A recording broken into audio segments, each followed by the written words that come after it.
Hello everyone and welcome. Today we're going to be talking about psilocybin and psilocin.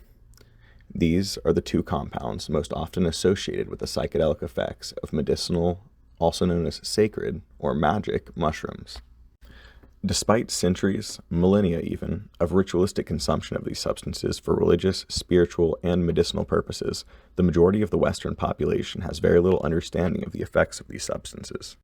Today we are going to dive into what these compounds are, what effects they have, and where they are found.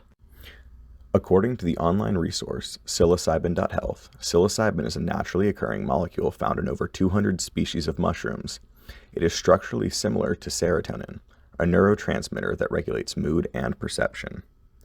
For those that are unfamiliar with serotonin, it is the primary neurotransmitter whose behavior is targeted by SSRIs, or selective serotonin reuptake inhibitors. According to mayoclinic.org, selective serotonin reuptake inhibitors are the most commonly prescribed antidepressants. SSRIs treat depression by increasing levels of serotonin in the brain. Serotonin is one of the chemical messengers or neurotransmitters that carry signals between brain nerve cells, also known as neurons. SSRIs block the reabsorption or reuptake of serotonin into neurons. This makes more serotonin available to improve transmission of messages between neurons. SSRIs are called selective because they mainly affect serotonin, not other neurotransmitters. SSRIs may be used to treat conditions other than depression, such as anxiety disorders. This information was provided by the Mayo Clinic staff in 2019. In layman's terms, serotonin is the chemical in your brain that regulates your mood. More generally means you are happier, while less tends to mean you are less happy, even sometimes sad. Something interesting to keep in mind as we discuss serotonin is that serotonin levels are known to affect our facial expressions, as well as our facial expression recognition in others. The more serotonin being bounced around in our brain, the more likely we are to interpret ambiguous facial expressions as happy ones.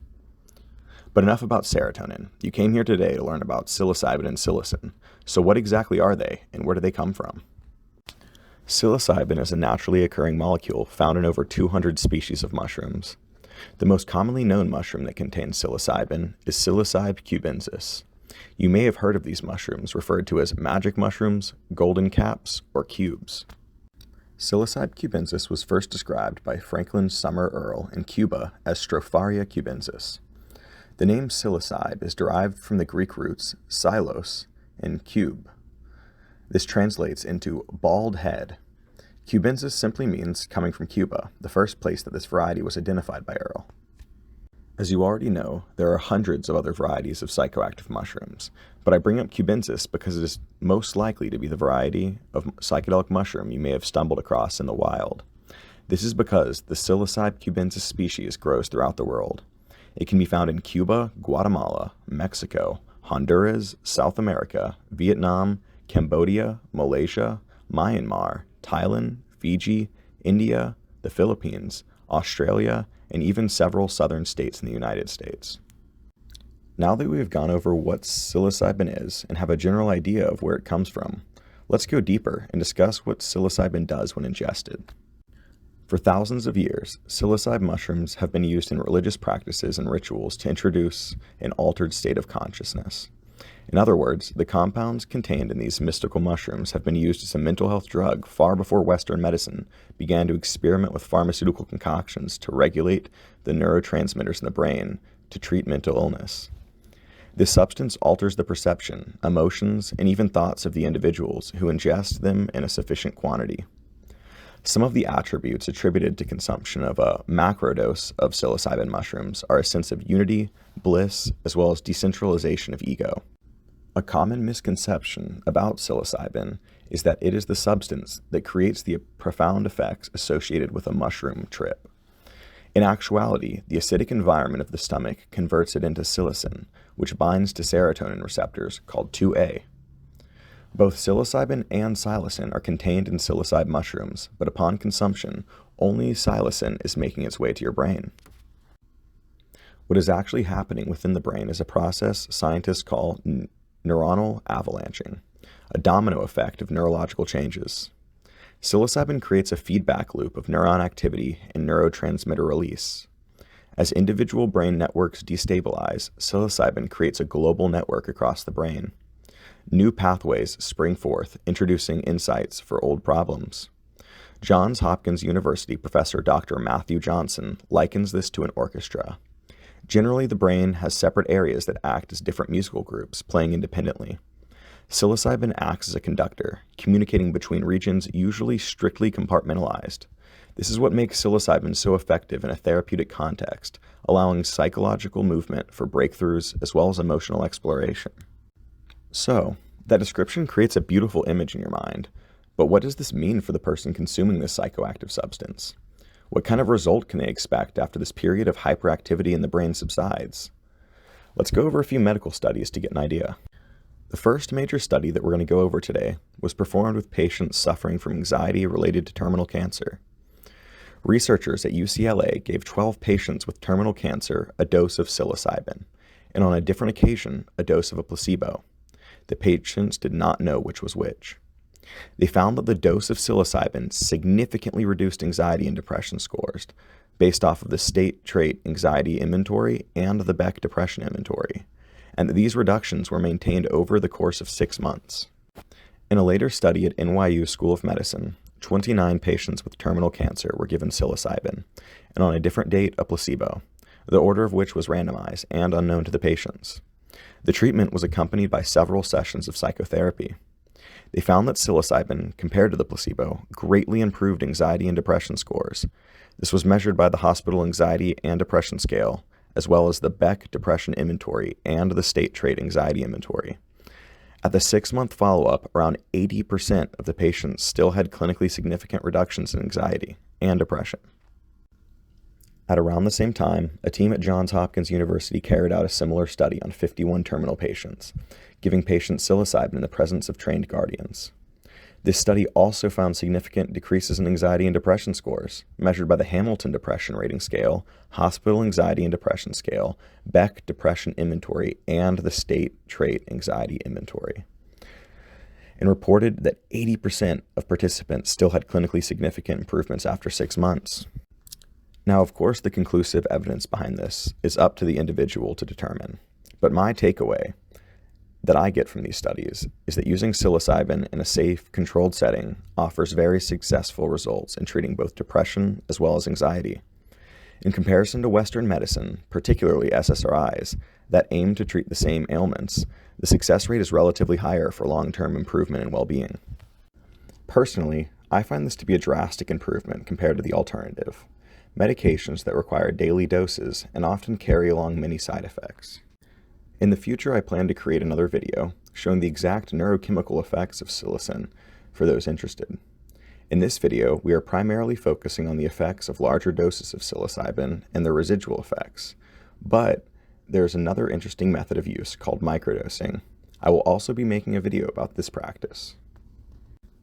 Be sure to subscribe and enable notifications to receive notice when these videos are released.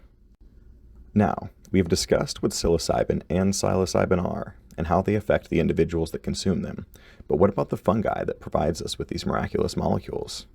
We already know that there are a plethora of different types of mushrooms containing these substances, so let's dive into some of the most common varieties of psilocybes.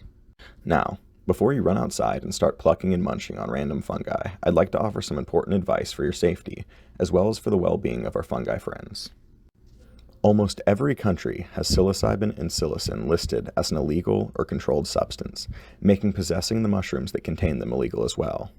This video does not advocate for breaking any laws, but looks to offer information that can help you to stay safe if you decide to go against the wishes of your local legislation and consume or collect these mushrooms. Mushrooms are the fruiting bodies of mycelium that lies in the ground below the mushrooms. To allow the mushrooms to continue to populate the area they are in, try and thump the caps of any mushroom you pluck in order to drop spores onto the ground in the surrounding area. This gives them a fair chance to naturally reproduce. Never consume a mushroom without a positive identification.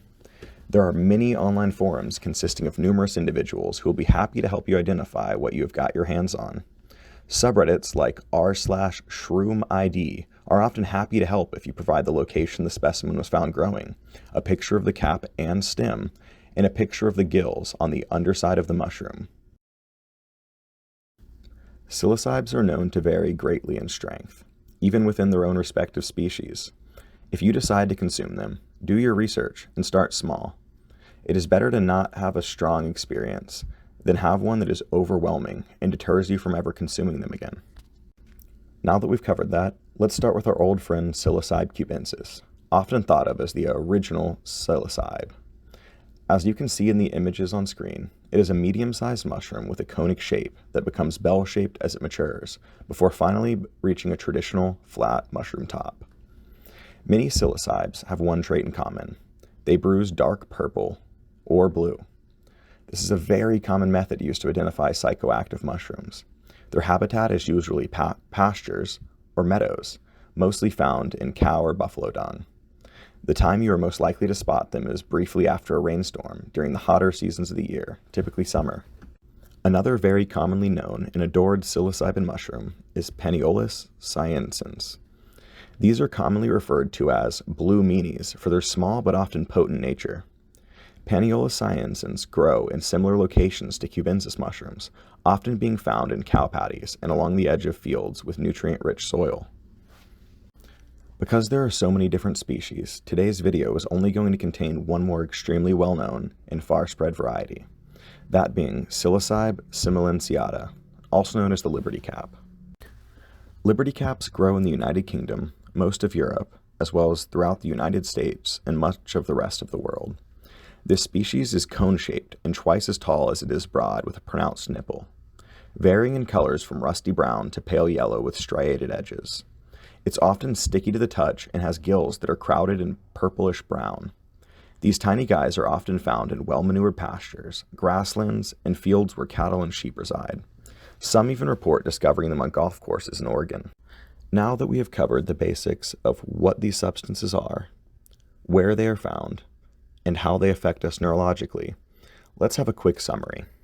To start with, psilocybin is a precursor to its psychoactive companion psilocin.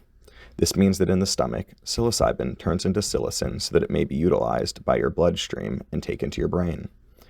Both substances are typically illegal in most countries, although they are experiencing a renaissance of sorts as of late. Psilocybin is very similar to serotonin, the neurotransmitter that dictates mood, in its chemical structure. Psilocybin has been the focus of medical studies that have shown that its use can have lasting effects when looking to reduce depression and anxiety. Psilocybin and psilocin are found in mushrooms and have been used as ancient medicines for thousands of years due to their consciousness-altering nature. Different psilocybes have different potencies and often even different effects, so if you plan to use them, research them using reliable sources. Look into the concept of set and setting, and make sure that you are in a good frame of mind to do so. And finally, remember that while different substances can offer beneficial effects and even offer spiritual awakenings, diet, exercise, and sleep can often be the best medicines we can offer ourselves. I'd like to thank everyone watching this video today for taking the time out of your day to listen to what I have to say and the information that I have researched about psilocybin and psilocin. Hopefully, many of the mysteries surrounding these molecules have been cleared up for you today, but if you have any remaining questions, please leave them in the comment section down below. I will do my best to either answer them in the comments or include that information in my upcoming videos. Please stick around to learn about all sorts of subjects that I found quite interesting. And finally, if you have a subject that you are extremely interested in but having trouble researching, comment that subject down below. I will look into it and potentially create a video in the future, doing my best to explain it in layman's terms. Now again, thank you all so much for joining me today.